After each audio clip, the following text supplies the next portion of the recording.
In what many golf fans hoped was an April Fool's joke, it is not. In a statement released a short time ago, Tiger Woods has informed the Masters he will not be playing in the tournament next week due to his ongoing battle to get healthy.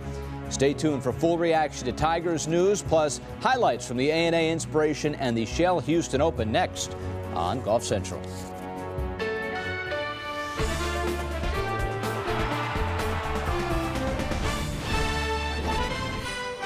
Golf Central, brought to you by Titleist.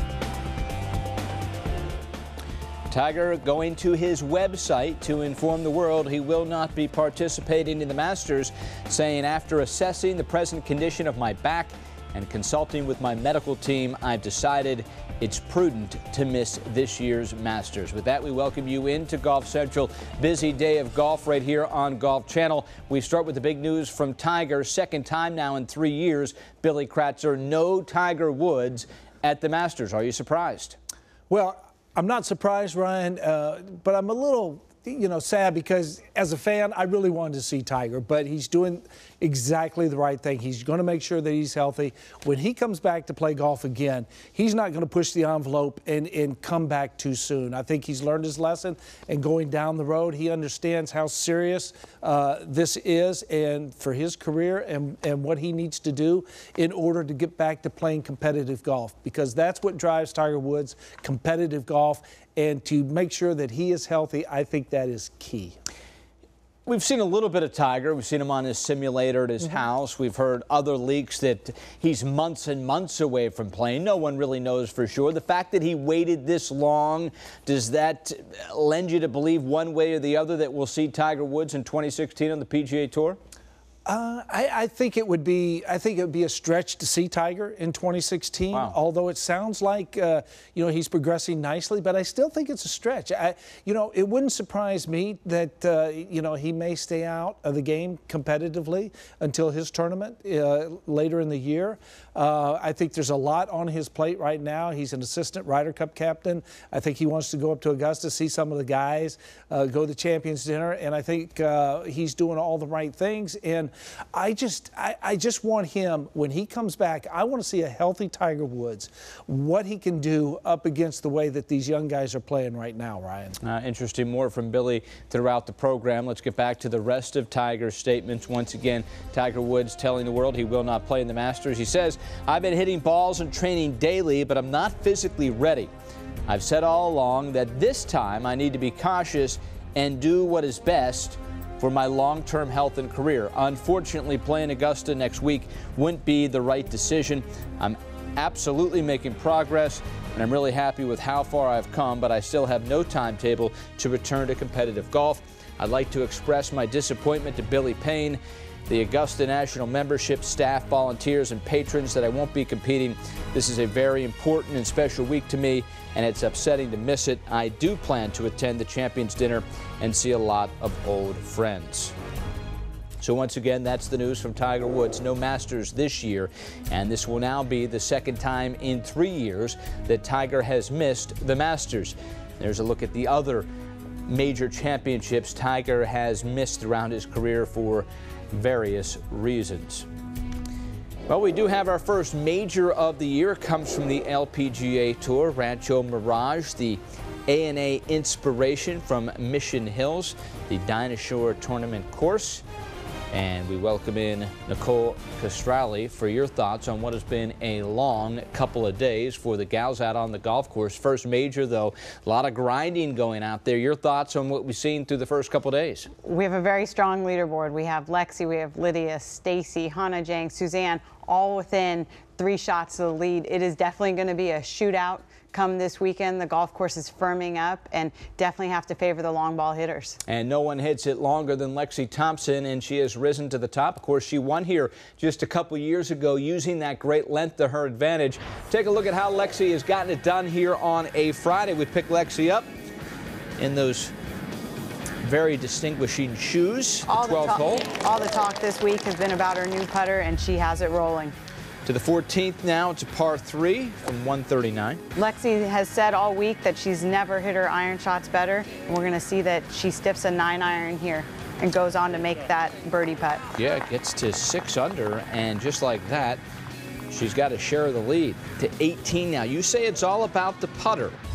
It is. We all knew from playing with Lexi early on in her career that once she started making putts that she would be a force to reckon with. So I would be concerned if I was the players behind her, because she's hitting it long and making putts. It's a great combo. Well, she hit 15 of 18 greens in regulation in round 2. That is a recipe for Lexi Thompson to take it low, and she did just that, firing a 68. And you take a look at her best 36-hole position and what it has meant to her in the past. Well, on this very golf course, in this very major championship, it meant a win a couple years ago when she was in that final group with Michelle Wie, went on to win her first major at 19 years of age. Lexi Thompson's got to like where she sits halfway home. Well, I started practicing with it Tuesday, I believe, and I putted with it for about an hour and a half a day to get comfortable with it, but honestly, like 20 minutes into it, I knew it was good. Coming off last week, just how it went for me, and just I knew where my confidence was. I needed a change, and it couldn't get any worse than what it did last week. So, and then I've always seen the Cure putter around. I've just never really tried it, and I tried it here, and it felt amazing. And then I changed my stance, so a little bit more narrow and just a lot more simple. Sometimes simplicity is the key. Lydia Ko. After letting her pitch shot get away from her on this short par 5, she makes this slippery putt for birdie to get to 4 under. She knows how to come from behind. Of course, she didn't have a great opening round, but really found her groove here on Friday. This is one of the most difficult hole locations on this par 3, and she hits a beauty there and makes birdie. And here she is at 9, her 3rd shot. She attacks the golf course differently than some of the long hitters. She does, but she is known on tour, hands down, to be the best chipper and pitcher on the LPGA, and we see it here. Seeking her 2nd consecutive major win, tried to become the youngest 2-time major champion in LPGA history, and that 68, her best ever round of golf at the ANA Inspiration, putting herself very much in contention. And Nicole, you talked about it. You said it's a star-studded leaderboard. No one's named bigger than Lydia Ko right now. No, she isn't. She's coming off a 2nd-place finish at the Founders Cup, a win last week at the Kia Classic. She is definitely one of the players to beat this week. The wild card this week would have to be Michelle Wie, the big Wheezy, not playing great golf this year. Hadn't broken 70 yet on the LPGA Tour. Would today be the day? Not with shots like that. Really, the only place she could not hit it was left in the water, and you can tell that she was protecting it from hitting it there. She did not have the best of lies and had to chip out to this position, but she ends up hitting a great iron shot and goes on to save par. Yeah, you a fan of these leopard print high tops? However you want to make birdies, if that's how she makes them, then that's great for golf. Okay. She remains at 3 under. This is Wie now at the 7th with a very unusual and unique putting format. She's going with her Jack Nicklaus style there. She goes between that and the tabletop method. She's still a little unclear as to when she uses which, but it's working for her. Yeah, if it works, do it. This is her Wie now at the 9th from the rough. This is one of the most elevated greens on the golf course. It's firm, and to be able to hit this iron shot for her 3rd shot is fantastic. And once again, going with the Jack Nicklaus style again on the short putt. Do we really want to call it the Jack Nicklaus style? That's what she calls it. She said she's always looked at Jack Nicklaus, and he's obviously one of the best there ever is. You've got a homework assignment for tomorrow. I like tabletop. Let's come up with teapot, maybe. Something that we can call that besides the Jack Nicklaus. Yeah, that's your homework assignment. Taking a look at Wheezy and what she accomplished, she does break 70 for the first time this season, and it comes at the right time at the first major of the year, the ANA Inspiration. Something about this golf course brings the best out in Michelle. This is a really special place for me. This is like my 12th time being here, and, just all the crowds, a lot of memories, the same, guy who's been walking with me since I was 13, walking with me, it's a really special place, and, just going to have fun the next couple of days. It's really kind of, it's fun being back in contention, so I'm just going to kind of just have fun out there. All right, let's check in some of the other contenders. Lizette Salas picked her up at 14.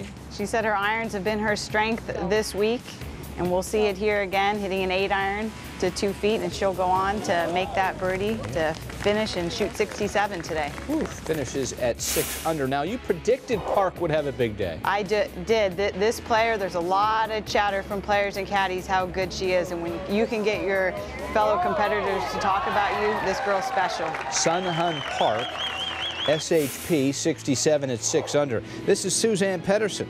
She's been really working hard with Butch this year, just refining her game, shortening up her golf swing, and she knows she has to make putts, and she's fired up here. And our round 1 leader was Ai Miyazato. 3 bogeys today after a bogey-free round in the opening round. But how about this shot at 9? Again, out of the deep rough on 9 to this elevated green, and she's able to hit it close. She's definitely that player that we did not expect on the top of the leaderboard, but she is hanging in there with all the long ball hitters. She is hanging in for sure. As we take a look at the leaderboard, star-studded would be the right word for sure. You show the, you throw Michelle Wie's name into the hunt, who's very much in contention here. You get Lexi Miyazato, Lydia Ko, Suzann Pettersen. Some big-time players. We have Inji Chun, the reigning U.S. Women's Open champion, and it's really anybody's game. A lot of it is going to depend on how the LPGA sets up the golf course. Are they going to use a lot of front pins? The greens are going to get firmer. Rough is getting higher, and so it'll definitely be a test of golf this weekend. All right, Nicole, water break time for you.